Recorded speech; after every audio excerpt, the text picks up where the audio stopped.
Okay, let's unpack this one. We're diving into a source today called the Jehudi key, Mm.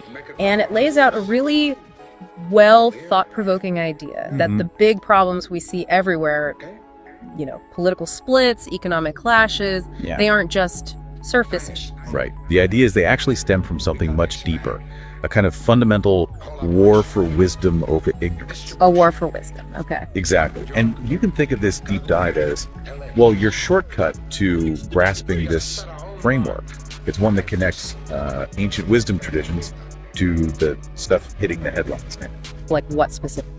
Well, things like economic friction, Yeah. identity conflicts, even just the chaos in modern media. Got it. So our mission here is to pull out the most important bits from this source. Yeah. The central argument is basically that ignorance, it's actively fueling global crises.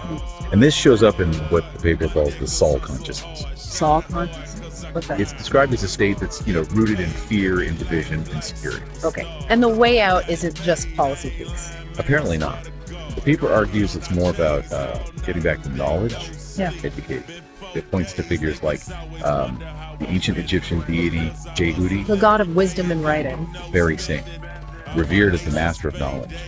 And his teaching, emphasized that knowledge is priceless. So if ignorance is driving the Saul consciousness, how does the paper say we actually see this happening? Well, it looks at areas like economic conflict, suggesting that things like, say, trade disputes or really stark inequality, they're not just about money or resources. There's something else underneath. Yeah, it's framed as being driven by this insecure kind of zero-sum thinking, where connection gets ignored. It even calls it a sort of spiritual decline, where chasing material stuff overshadows deeper human connection to wisdom. And that connects directly to conflicts over identity, too. Precisely. The source uses examples like the Israeli-Palestinian situation, calling it an unhealed wound. Or it looks at Russia's actions affecting Ukrainian identity. It sees these as, well, tragic examples of this Saul archetype playing out globally. How so? By highlighting how history gets manipulated or the refusal to see the shared humanity in others, these are presented as symptoms of this widespread ignorance. It even draws a parallel to the biblical story of King Saul, how ignoring wisdom ultimately leads to destruction. Wow. That perspective feels incredibly relevant when you think about modern media. Definitely. And the paper presents media as a really crucial battlefield in this whole war for wisdom. It points out how polarization, misinformation, echo chambers, they actively breed ignorance and distrust. So the division we see online and in the news. This is seen as a key symptom, a key expression of that stuff. Yeah, but it's not all negative. The paper suggests media could also be a force for good. It does. It brings up the ancient Egyptian principle. Truth, justice, balance, that one. Exactly. As a kind of ethical compass for media. Jehudi, being the divine scribe, is linked to this idea that communication should build understanding, that it should be rooted in truth. Which means for us, the ones taking in all this information, Media literacy becomes absolutely essential. Your ability to analyze information, spot the bias, think critically, that's your defense. The source even uses an analogy, Saul of Tarsus becoming the Apostle Paul, right? representing how media itself could potentially shift, maybe from spreading division to championing truth. Okay, so that's the battlefield. Where does the paper suggest we find the path forward? Personally, collectively? It keeps going back to knowledge and education. That's presented as the path to healing, to transcendence. It also draws on Hermetic wisdom, like the principle as above, so below. How does that fit in? It suggests that understanding the big picture, the cosmos, and understanding your own inner depths, both require knowledge.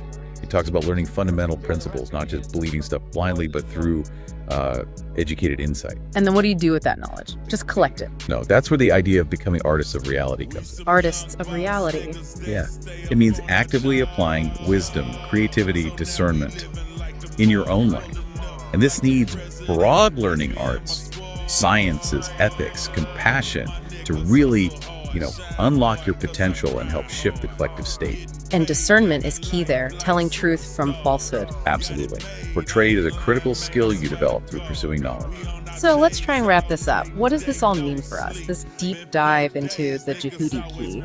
It suggests the division, the crises we see globally are really symptoms of this deeper fight between wisdom and ignorance. Right. Characterized by what it calls the Saul consciousness. and it highlights how media can make it worse with misinformation or potentially help heal things if guided by principles like Ma. It also touched on how our foundational stories, our myths, shape things, and the potential for maybe creating new unifying stories. Ultimately, though, the paper really puts the focus back on your personal journey, your engagement with knowledge and education. Yeah, it's not just about cramming facts, is it? Not at all. It's about cultivating that discernment, understanding those core principles, and then using that understanding consciously to shape your reality, becoming that artist of reality. Okay, so here's the final thought, maybe. Yeah. If the challenges we're facing are rooted in this fundamental war for wisdom, then how does actively going after knowledge and really trying to apply principles like balance and truth in your everyday life, how does that become maybe your most powerful way to help co-create a different kind of world?